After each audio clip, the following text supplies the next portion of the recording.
Hello, everybody, and welcome to another episode of Every Day's a Train Wreck. I'm your host, Marley Major, and I am really excited to bring to you a very cool guy from across the pond named Robin Emdon. And he has a very cool book coming out. I feel like it's kind of amazing that he and I didn't meet before the book came out, since I can so relate. And it is all about procrastination. But more importantly, it has an amazing, amazing title that I believe you've trademarked the word that's in there. So before I mess it up, I'm going to have Robin tell us all about it. So Robin, welcome to the show. Jump in and fix my intro. No, your intro is perfect. It's an honor to be here. I'm thrilled to be here. Thank you for having me on the show, Marley. And yeah, the book is called GetResultsology, The Science of Getting Stuff Done. I love it. And it is a trademarked word, right? It is. Resultsology. Yes. And unbelievably, I was the first one to think of it and to think to trademark it. Well, that's exactly what I was thinking when I was going over it. And I was like, how has that not, I mean, that's like, in California, land of nuts and berries, that's like numerology or astrology or like all of those big words. And here you're the guy that trademarked resultsology. So I think that's pretty cool. Well, I didn't trademark GetResultsology. That belongs to someone else. That one is somebody else, but GetResultsology. Yeah, they're very picky about these things. Oh, yes. Going through that myself with something else, yes, you are splitting hairs and they are very happy to do it. Okay, so I'm telling you, I read a ton. And when I say a ton, I mean a ton. And I loved your word that I didn't know anything about. What's the Japanese word for when you acquire books with the intention of reading them and never do, or something like that? It was in the very early parts. You had this great word and I was like, oh, I had no idea. There's actually a name for it. Oh, I didn't realize this was a test. I'll take the heat off of you, but in the very beginning of the book, I'm going to get it wrong and maybe somebody can put it for us in the comments, or by then I'll have figured it out. But it's a Japanese word that's basically about acquiring books. Yes. And, then they're sitting on your shelf kind of thing. Yes. And I don't want to say that I do that, except that I have literally so many built-in bookcases and books everywhere, but I kind of look at them as my own library. Now, that being said, I felt like I was just drinking out of a fire hose and so excited about it. And I think it's a subject, procrastination, we all suffer from. By the way, if you don't feel like you suffer from it, you really suffer from it, because the rest of us feel like you absolutely do, because you're not getting things done quickly enough. But a couple things struck me. One was that you mentioned in there about how there are all kinds of reasons for procrastinating, and one of them being like ADHD, and you're like, I'm not going to really get into that in this book. There are other ways to dive into that. Well, I have bad ADHD, and one thing that I was like, oh no, this is amazing for ADHD, because while the reasoning or the brain synapses or whatever it is, you might not be addressing specifically from a medical perspective, you're definitely addressing the symptoms. So shout out to anybody who has ADHD. Don't let him fool you. This book will absolutely help. Give the readers a backstory on why you wrote the book, why you spent, I think, 3 years putting it together. Books are a labor of love. I certainly know that from firsthand. Why did you do it, and what do you want others to get from it? It doesn't mean I'm not familiar with my material. It's just I can't remember my own name some days, so I apologize for that. I get it. But the word does mean that you acquire lots of things that you never read, So the point about ADHD is I don't address it. I say that I don't have it, and therefore I'm not qualified to address it. And I think it's really important that I make that distinction, because I wouldn't want to come up against someone who is qualified to address it, who would be quite within their rights to say, you're talking complete rubbish. And well, I'm telling you, having it and having had many conversations about it and how it relates to procrastination, whether you think you're talking about it or not, you're hitting the nail on the head. Well, that's good to hear. But as I say, throughout the book, I make the point, I'm not an expert. What I did was, it's called The Science of Getting Stuff Done, because I went to the science. I went to the experts. That was the whole point.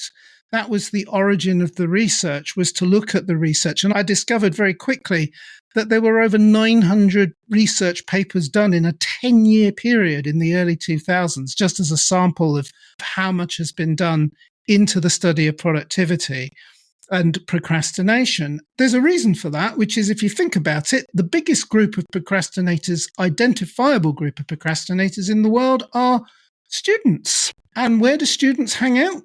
Universities. And who does research? Universities. So they have a captive audience. And so there is so much research. So I realized very early on that I was never going to be able to reinvent the wheel and come up with something new. But to go right back, my story began in 2001 when I trained in California with Tony Robbins to be a life coach. Now, I never worked for Tony, but I brought that training back to the UK. I set myself up as a life coach here in the UK. And after a couple of years, I had to put that down because I became a full-time single parent, raising 2 boys by myself. And it just didn't feel right to carry on with the coaching for personal reasons at the time.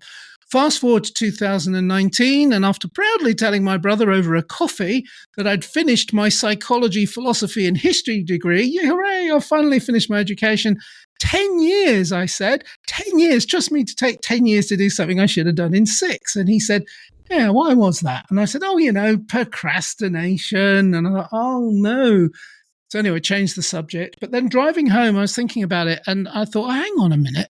I'm a trained coach. I've got some really tough questions here, and I don't think I like the answers. But one is, what's a trained coach doing procrastinating? That doesn't seem like a circle I can square. And the other thing was, I wonder where else in my life procrastination features. And I thought, everywhere. Yeah. And then I thought, I wonder where else in my life procrastination has cost me things like relationship issues, money issues, career issues, health issues. And I thought, everywhere. Yeah. And I got very upset by the time I got home and quite angry with myself for not doing something about it sooner. Now, I rang my brother, who was at that time a mental health professional. I had my pen and paper in hand and I said, brother, just quickly tell me, what's the cure for procrastination? Silence. Yeah. And a deep intake of breath, and then, I don't really know. Now, he might know by now because we've talked about it, but at the time he didn't have a clue. And I thought, that's disappointing. And I had a degree in psychology and philosophy and history, and I didn't know. And I'd done training with one of the best coaches in the world, Tony Robbins, and he probably does know, but I didn't have his phone number at the time.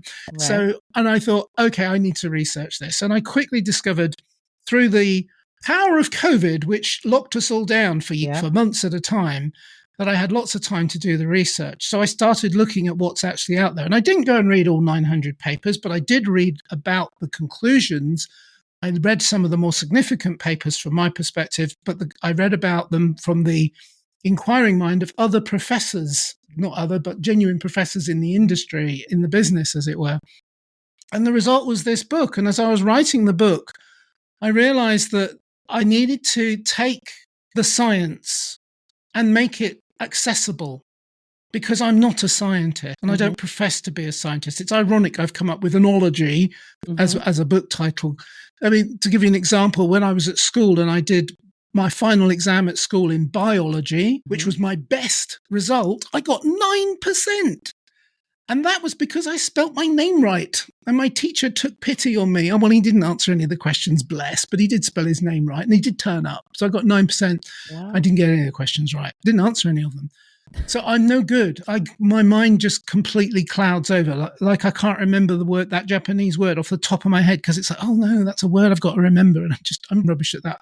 Sometimes I have to write my own name down on a piece of paper just to remember it. I'm not that bad, but sometimes you get my point. Yeah. So I wrote the book, and as I was writing the book, I thought, well, what I need to do is communicate what I'm learning in language that other people understand, because I understand there will be other scientists out there, but I want to reach a bigger audience. I want to reach people that are not scientists like me and who struggle with chronic procrastination like me. And as you said, I mean, I don't believe everybody suffers with it, but I will give you an alarming statistic I came up with, which was that 95% of people who will admit to it will self-identify as procrastinating sometimes. We all do, a little bit. But of those, 1 in 5, so 20%, procrastinate chronically. And by chronic, my definition of that is it's damaging. it's actually harmful to your life, to your productivity, to your income, to your profit your business is making, to your life in general, to your relationships. Whereas, regular procrastination, as I call it, it's annoying sometimes, but most people, it doesn't bother them. Now, you do get people who won't call it that. They call it, I make excuses. Mm-hmm. That's on them. I mean, the biggest culprit of that was me. For 20 years, I just, it's procrastination. And I just, what's the difference between, so what does your definition embody? Because you mentioned people call it just, that's just excuses, or it's what is your definition of it? And what maybe falls outside of that definition that some people think normally would be in it? Well, as I say, this regular procrastination is just putting off something that you don't really want to do. You're not passionate about it. And there's not really a cost. Mm-hmm. Or if it is, it's very minor. It's irritating at best. Mm-hmm. Chronic procrastination, though, is when there's something you need to be doing, you have to be doing, you ought to be doing, you should be doing, you could be doing, you must be doing, and it doesn't get done. And then there is a significant cost. Okay. And it's cost in terms of loss of income, loss of profit. Those are practical things, but it's also loss of self-esteem, loss of confidence, damage to your relationships, damage to your bank account, damage to things in your life that matter to you. Getting to the end of the day, the week, the month, the year, the decade, and realizing that you haven't achieved what you wanted to achieve, that you're no further on, or you're not as far on as you wanted to be, and it's your fault. That's what I'm getting at. Now, do you feel like, just an educated guess, what percentage of people would you say actually get to the end of the day, the week, the month, the year, and feel like, oh yeah, I did get it all done like I was supposed to. I feel good about what I got done. That's a very good question. As I said, I told you the research where it was like 1 in 20 say that they don't. Well, yeah, which I disagree with. Because anyway, keep going. Yeah, it's probably a higher figure, but right. I come across in this business, I come across people all the time as like, procrastination, really? You struggle with that? And when they tell me that, I lean in and I go, oh, I'm really interested in you. And they go, why? Yeah. And I said, because success leaves clues. Yeah. And I need to get into your head and work out what the heck is going on in there that I could utilize in my life. But the reality is that the issue with procrastination is that we're hardwired to do it. It's part of our survival mechanism. But I can explain that in a little bit more detail if you want me to. But just to answer your question specifically, I don't know. But I suspect maybe, to give a scientific answer, I'd have to find the research. And I don't know. I don't know if they've researched how many people don't see procrastination as a daily problem for them. Well, but they do know how many people do. Well, now, but hang on. I want to be clear about what my question was. My question was not so much about procrastination as much as it was about how many people at the end of the day feel like they've accomplished everything they set out the day, the week, the month, the year that they set out to do. Because to me, there's like a whole psychological component that comes into that, right? Like even if you didn't procrastinate and you're working towards your goals every day, to me, there seems like there still is this piece that like, I didn't get enough, I didn't get enough done, even if I was working all the time. If you're in that position where you just didn't get enough done and it's not procrastination that's causing that, great. But the question that I have, and it's something I do cover in the book, is that there are various forms of what we call simply called the word delay, right? And delay can be caused by any number of things. Right. But some of the things, like, for example, one of the things I cover is someone who's just lazy. Right. That's not procrastination. Then the distinction I make is that a procrastinator will get to the end of the day, week, month, or year, and say, I didn't achieve enough, and feel really, really guilty about it. Yeah. Someone who's lazy doesn't care. It was never on their agenda in the first place. Now, I'm not making a judgment about that, because one person's laziness is someone else's rest and recreation, and that's fine. But it's not procrastination when they're being lazy. They're just being lazy, for whatever reason. So there's that. Then the other point that I make in the book is about there's productive and then there's productive on your goals. And so, for example, I've got a garage that needs totally sorting out and would take me about a month to get in there and properly sort it out. It probably wouldn't take me a month, but it sure feels like it every time I think about it. And so it doesn't get done. Yeah. But I could spend all day for a week doing it. And at the end of the week, I would feel immensely pleased with myself and like I've had an incredibly productive week, because that is a very productive thing to do, to tidy the garage and sort everything out. Yeah. But then when I think about my personal life vision, I'm no further on. And then I'd be filled with remorse and guilt and regret. And I'm like, oh, shoot, I've been incredibly productive, but I've actually got nothing done. And that's what a lot of procrastinators do, spend a lot of time doing. You can achieve a lot, everything from tidying the garage to baking a cake, to making something in your woodwork shed or something. If that's not something that ties in with how you see yourself being, say, 5, 10, 15 years from now, you're going to feel some kind of remorse or regret about that. So that's interesting, because where my brain goes with that is something like, okay, the garage getting sorted out, because I think we all have things that we should do and we put off. And then we have things that would feel good and we put off. But in my mind, it's not my garage, but I would say, okay, the garage is something that really should get done. I'm not saying it has to get done tomorrow, but it should get done because there's stuff in there that you could use that you don't know you have, stuff that's expired that should be thrown out, whatever it is. And so maybe it's not like writing the book or getting the book to the bestseller list, but it's a different, maybe less important component. But the fact that it's kind of gnawing at you seems like it should be done and put to bed at some point. Or am I wrong in how I'm looking at it?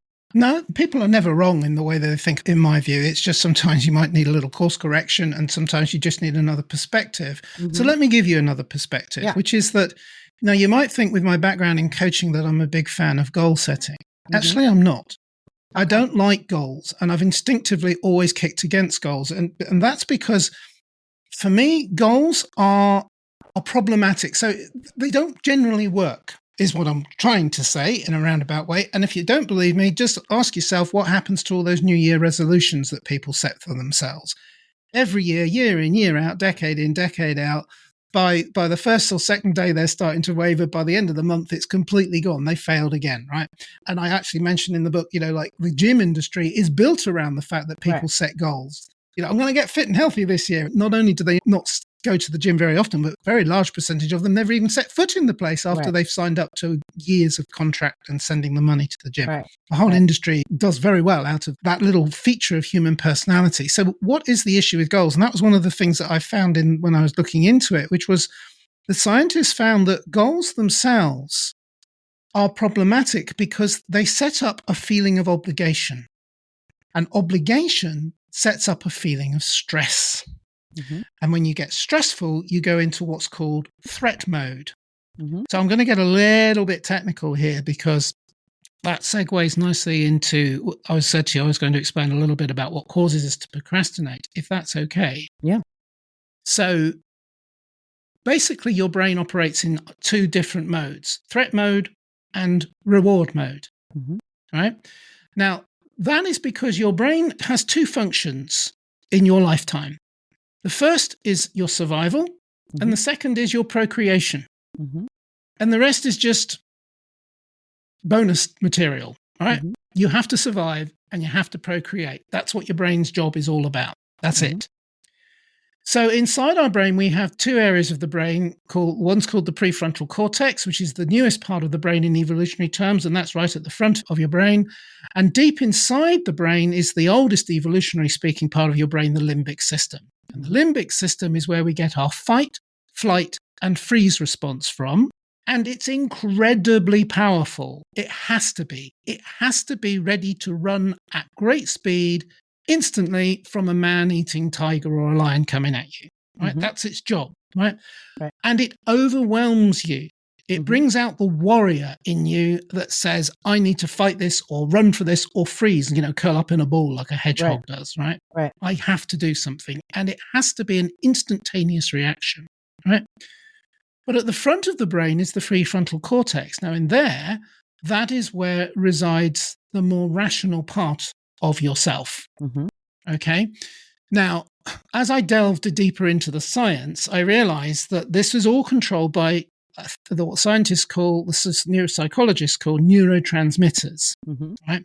And they are 3 neurotransmitters. They are dopamine, acetylcholine, and noradrenaline. And there'll be a short quiz after I finish saying this. No, not really. Right. And as I say those words, my eyes are glazing over, and I'm imagining yours are too, right?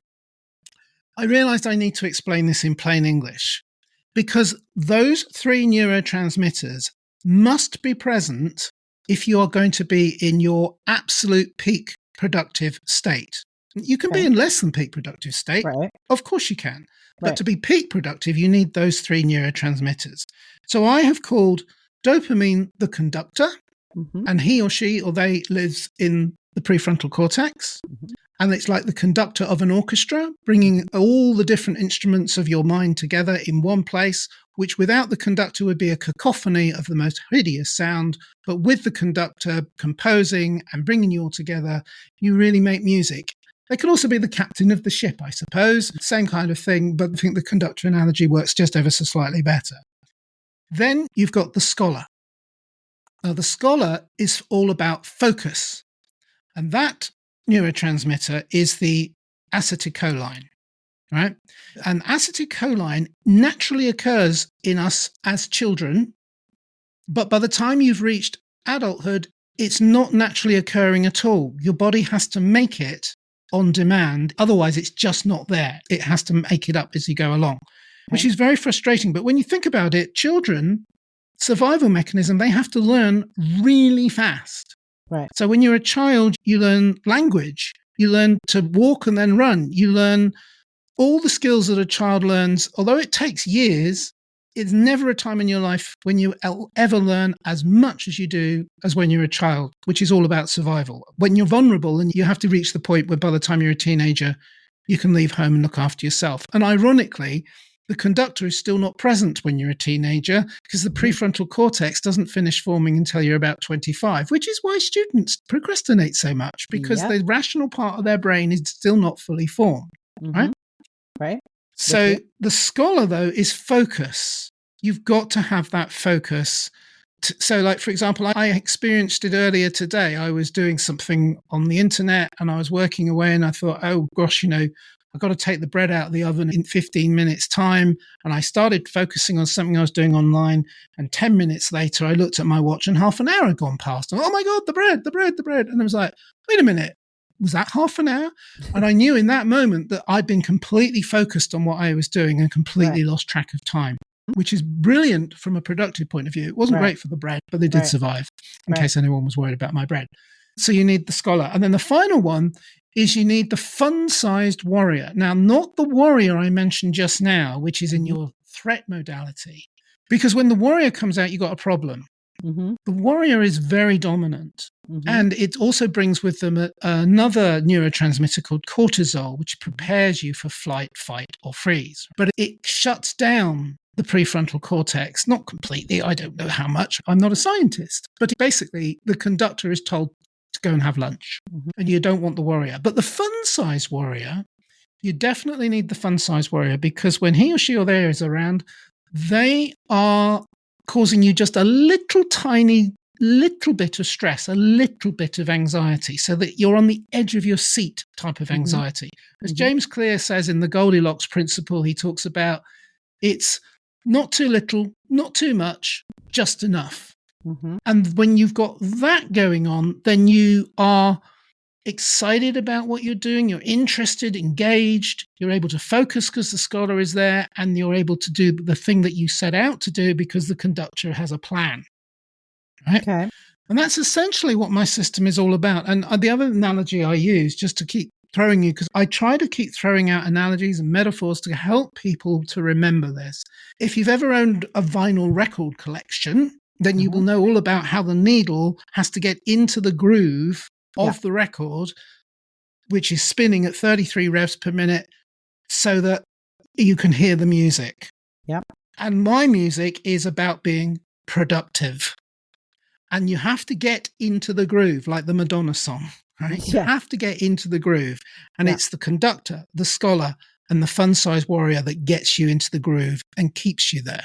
So it's sort of like if you had a laser or something that was unlocking a safe and it's got, kind of a combination of three things. It's like all three of those laser lights have to be lined up to be at your most productive. The issue is, see, the problem with the threat modality is last time I checked, most people don't live in a city or a town where lions and tigers eating them is a daily threat. But what they do live in is a world where the news makes you feel threatened, where letters or emails tell you about unexpected bills, where health issues make you feel threatened. So, for example, if immediately after this call, you check your email and there's something in there with bad news, whatever that means to you, and you had to be productive, how can you be productive for an hour after you've just received some terrible news, which maybe you can't do anything about, but it's now on your mind? It knocks you out of the groove. It knocks your lasers out of line, using your analogy. And that happens a lot. Yes. So how, given a situation like that, do you get back in line? Because it would be really nice if we could just say, oh, I got bad news and the day is going to be a wash. Absolutely. Well, the first thing is, I split the book into three sections. The first section is about understanding. So what we're doing now is trying to understand the problem better. Then the second section is about strategies. Because no two people are the same. So I don't have one strategy. I discovered there is no cure for procrastination, but there are a variety of tried and tested methods that work. Sometimes, not always, all the time, and not always for the same people in the same way. And I explain, I've got a cupboard full of that I've bought over the years. They're all brilliant and they all worked for a while. But then I lost momentum, which is why the third section of the book is all about building up the momentum. So one of the strategies that I recommend in the book, in direct answer to your question, is simply just say, well, I'm just going to work for 10 minutes, just 10 minutes. Anybody can do 10 minutes of focused work. You find that, well, I've done 10 minutes. I think maybe I could do another 10, right? So then you carry on and do another 10. And then hopefully you get more into it. And then if you're lucky and you are focused enough, you'll get into the groove and you'll discover that 10 minutes was actually half an hour or an hour. Right. So what I do as a coach is I recommend, and it's in the book, of course, is I recommend you use the Pomodoro technique, which was invented by an Italian student in the 80s, which is about breaking your day into nice bite-sized pieces. He suggests like 25 minutes of work and then 5-minute break and then another 25 minutes and so on. So there are lots of strategies. And the biggest one, of course, especially for someone like me, is turn all the distractions off. And the worst distraction in the world is what I call the dopamine in your pocket, which is your phone. Absolutely. Well, you've got to turn it off for the time that you need to work.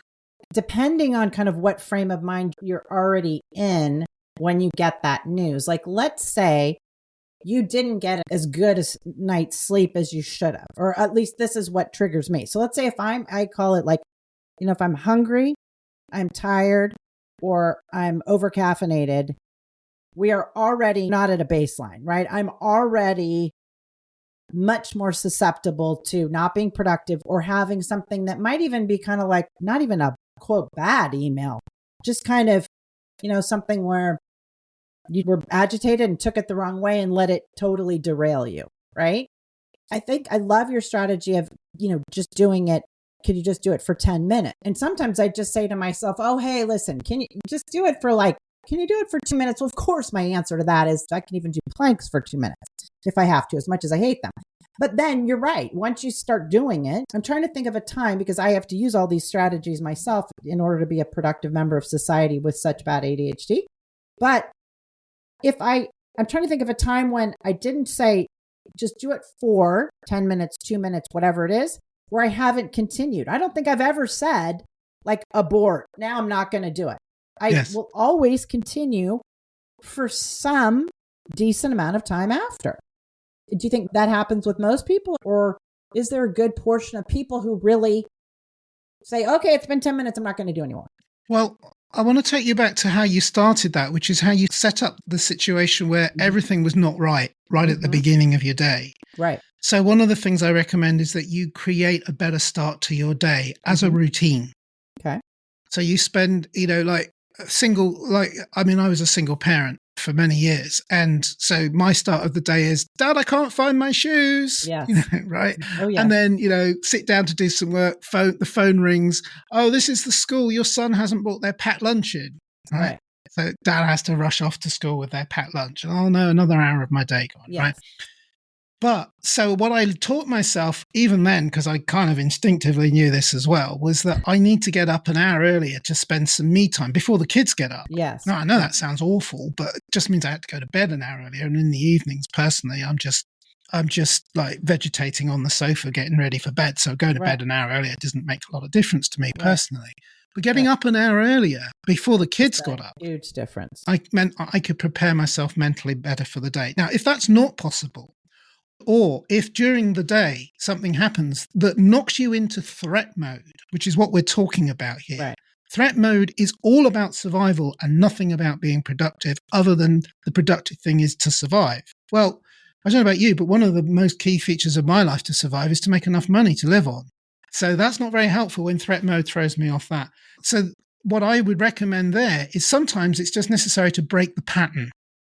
And it can be as little as getting up to make a cup of coffee, to taking yourself off for a walk, to going to do some meditation, do some yoga, whatever your thing is, and then do something that breaks the pattern of whatever's going on. So if you're sat there understandably obsessing about some bad news and it's knocked your state, go and do something that takes your mind off it, or go and deal with it if you can. Right. But if it's, sometimes it's just something that has to be dealt with. I'm not talking about don't deal with things. Yeah, I'm simply saying if it's like you just know, well, I can't deal with that, but I need to stop thinking about it right now, break the pattern. Sometimes it isn't about sit down and do something for 10 minutes. It's actually go and do something else for 10 minutes. Right. Instead of that thing. So it's something totally that's going to just completely take your mind off it. Like go garden, or go, as you say, go for a walk, or call a friend, or like so many times I will think, okay, I've been derailed. Something's really annoying me.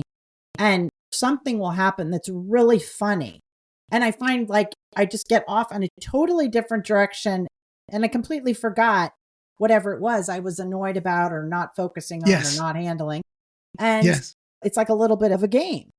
Now, I was just going to say, how much do outside influences, I guess I'm thinking of certain things like, not just like outside influences, like somebody sending you an email and you got bad news, but how much do you think like you're agitated and then you have a cup of coffee kind of makes it worse, and then on the other side is the, hey, start and do 10 minutes and you're going to head in the right direction. Like, how many times is there something physical, or like, I guess it is still physical, but like food or drinks or a walk or like something that's going to change your state that really can make it better or worse? Absolutely. I mean, I have a chapter in the book, or a section in the book, talking about understanding your energies, your own energy. So I think most people understand that if you have a heavy carbohydrate lunch, you're going to be very sleepy after lunch. That's just 2 + 2 = 4. That's going to happen. So don't have a heavy carbohydrate lunch if you need to be working. But if you're annoyed, then maybe have a heavy carbohydrate lunch so it'll calm you down and you'll take a nap. You do have to be kind to yourself and understand yourself better and understand your energy levels. One of the things that I recommend in there is work out when your energy peaks and troughs come and go. Some people are people, some people are evening people, some people are afternoon people. Just aim to schedule your work time when you are going to be at your peak, not when you think you're probably going to be too sleepy or too upset or too distracted. Right. The other thing is, I mean, I'm an accountability coach, so I provide the one thing that you cannot get when you're working from home, which is a boss, but not a boss, which is nicer. I'm my own boss. I get up in the morning, I look in the mirror, and my boss is looking back at me. He's a lunatic, but he's my boss. But when you work for yourself, I mean, I got a nice coffee machine. I have a nice view. I have a nice broadband connection for my computer. My computer works most of the time. I have a nice environment, but the one thing I can't recreate that I used to get when I worked in a formal, traditional environment is accountability. Right. Other than, I am responsible to my clients. That's a form of accountability. That's the most important form of accountability. But what I do in my time when I'm not working for them, there's no one holding me accountable for that. So you have to think about creative ways. A lot of people are very good at holding themselves to account, which is why they don't need an accountability coach. And if that works for you, brilliant. But if it doesn't, if say it requires too much willpower, Or in my case, I talk about the carrot and the stick approach. If I don't get this done, then I won't give myself that. Or if I do get this done, then I give myself this reward. Well, I talk about rewards and carrots and sticks in my book. I'm one of these people that's like, if I don't get this done, then I won't get that. And I don't care. I was just going to say, you brought up Anthony Robbins in the beginning, and I don't know how many Anthony Robbins books and tapes and everything I am very familiar with this stuff. In fact, I know somebody who worked with him for 1,000,000 years very closely. And one of his things is we will do more to avoid pain than we will to gain pleasure. Absolutely. So is that carrot and the stick piece feeding right into that? Like where you're like, so it's like, oh, great. I can go shopping and get a new pair of blah, blah, blah. And then I'll just be like, well, I don't care because I could do that tomorrow. Yeah. Do you agree with that? We'll do more to avoid. Yes, and I cite it in the book. I cite quite a lot of it in the book because obviously, I admire the guy greatly. But yeah, and that's one of the things I mentioned. But you have to work out just what works best for you. Yeah. The distinction about an accountability coach, or by the way, a buddy, a friend, and it doesn't have to be someone you pay. I mean, I do have some issues. I've had accountability buddies over the years, and there are some issues like if they're too judgmental, and certainly don't ask your nearest and dearest, your most loved ones to do it because that's not fair on them. It's not their responsibility to make you work, even though you are accountable to them, but you don't want to make it a formal arrangement. You might already be married to them. That's formal enough. So you've got to find what works for you and avoiding pain, gaining pleasure. But the beauty of an accountability person, however you've acquired them, is that taps into the human psyche of, I don't want to let them down. Yeah, 100%. I think that's the big thing. Like the trainer, I mean, 90% of the time you would stay asleep at 5 a.m, but A, you're paying, and B, the guys there are going to be like, yeah, hello, where are you?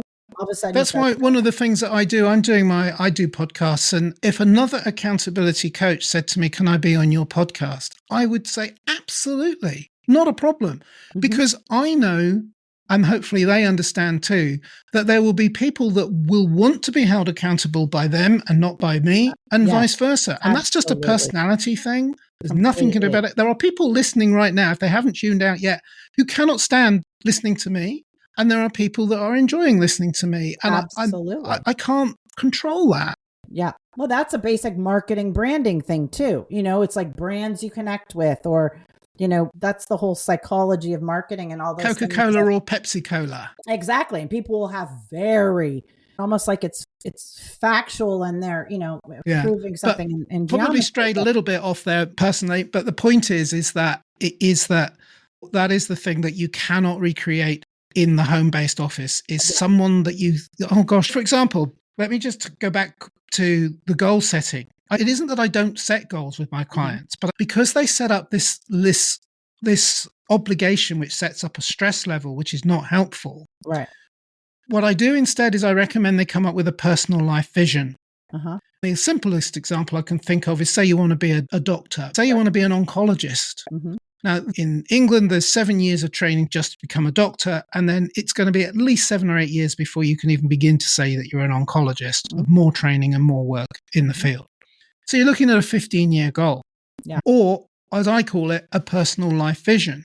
So when I get up in the morning, I think about, in 15 years' time, I'm going to be an oncologist. And so I run every decision I make today past, is it urgent? Like, is the house on fire? Is someone dying? Do the children need help? I mean, my children are adults now, but that would have been my criteria. And then what am I going to get to do today to get me closer to my personal life vision? I don't even need to write it down because it's here in my head. I might have written it down originally, but now I visualize it, or I feel it, or I sense it, depending on what I'm dominant feelings are. Becoming your compass.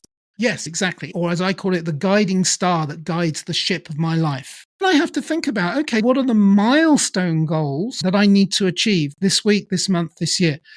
The problem is, if the goal is 15 years out, that's too far away. It feels like, I can start work on that tomorrow. Right. If it's 15 weeks out, that's too far away. Right. It needs to be 15 minutes out, 15 hours out, 15 days out. Chunk it down. Yeah. But there's no one holding you accountable for those little bits. Right. And a lot of times nobody teaching you, like, you might know 15 years feels too far out. And then it's like, I don't know what to do about that.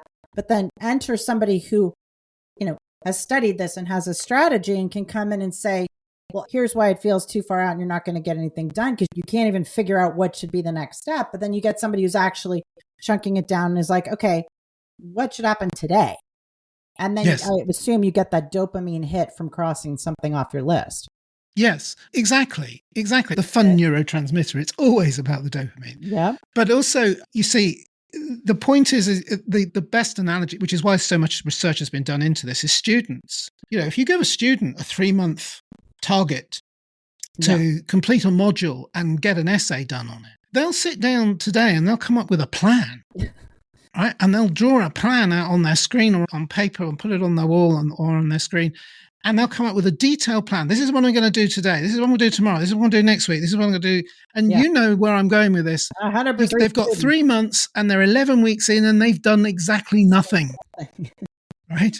Because it always felt like, oh, you know, I'll do it tomorrow. There was always a party to go to. There was always some TV to watch or a game to play or top videos to scroll through, right? Whatever they do. And then suddenly at the very last minute, panic. Oh, shoot, I've got to get it done. And they get it done and they get the best grade they could get in a million years, which never happens. They get an average grade if they get a pass at all. And in fact, one of the researchers that I looked at this phenomenon, and they found the American Psychological Association in 2007 found that courses at universities where the students are held to a higher level of accountability, know something, Sherlock moment, where they say, oh, they get better grades, they get better results, as opposed to the courses where the professors are more relaxed. And yes, of course you can have another 3 weeks. Don't worry about it. Oh, you broke your fingernail? Yes, take a couple more days. I don't mind, right? Ironically, the students tend to favor the courses that are more relaxed when they're selecting them. Oh, yeah. But the students that are more serious about getting higher grades will go for the courses that have a higher level of accountability. And that was found to be scientifically provable. So, and the distinction is that they set shorter term goals. So, yes, by the end of the week, you've got 3 months, but I want to see X, Y, Z on my desk by the end of the week. Right. No, I agree totally. Well, this has been a terrific interview. And other than go get the book, what are your kind of parting shots? What are some key takeaways that you would like the listeners to get from this interview? Okay, so that's a very good question. So as far as getting the book is concerned, let me start with that. Start with the end in mind, which is that if people want the book, you can buy it on Amazon from, I don't know when this video is going out, but the podcast is going out, but from April the 22nd, it'll be available to buy on Amazon. But I want you to have it. So if you go to my website, I have a special link, a hidden link, as it were, called reallyusefultips.com. Yeah. Which is really as in, I really need an umbrella today. Useful as in, because that would stop the rain getting on me. And tips as in giving a waiter a tip, which is a really bad end to that analogy. It didn't work at all. Reallyusefultips.com. You can get my book as a PDF for free, unabridged. And take it with my absolute blessing, because I want to get this out there. I don't mind if you never employ me as an accountability coach. Of course, I do briefly mention in there that I'm available. But the point is, the book was written actually just to get the technology into people's minds and into their hands. So please go and help yourself to the book. But what I want to leave people with is that whilst there is no cure for procrastination, you can manage it. Yes. And that involves understanding it, having strategies at the end of your fingertips for dealing with it, and being aware that you need to build momentum to keep going. At the end of the day, I'm not interested actually in people becoming more productive. I'm interested in people having better lives. Right. And you get a better life when you achieve the things that you set out to achieve. Yeah. Very well said. And I think that's a terrific point to end on. So go get the book. Are you on social media? Do you want people to follow you or connect with you there? Yeah, you can come find me on LinkedIn. Just look for Robin J. Emdon on LinkedIn. My website is GetResultsology.com, spookily enough. You can come and find me there. And if you get the book, by the way, the very first thing I suggest you do is you send me an email to mypledge@getresultsology.com to pledge that you're going to read the book. And I'm doing a little bit of coaching there. And you'll get a reply from me just to say good luck with that. And I hope that works out for you. And let me know how it goes. Stay in touch. Terrific. Well, thank you, Robin. I really enjoyed having you. And I know these are Well, there's a few things that I'm going to do right after this podcast, actually, that I'm just going to go handle and get done so that I'm not procrastinating. So everybody, thank you for listening to this episode of Every Day is a Train Wreck. I am your hostess, your presenter, your conductress, Marley Major. And to find out more, you can go to Instagram, find me on @thepartygoddess. But please make sure to follow the show, rate it, and comment. But most importantly, tell a friend. All right. Thank you, everybody, for another great one. And we will see you next week.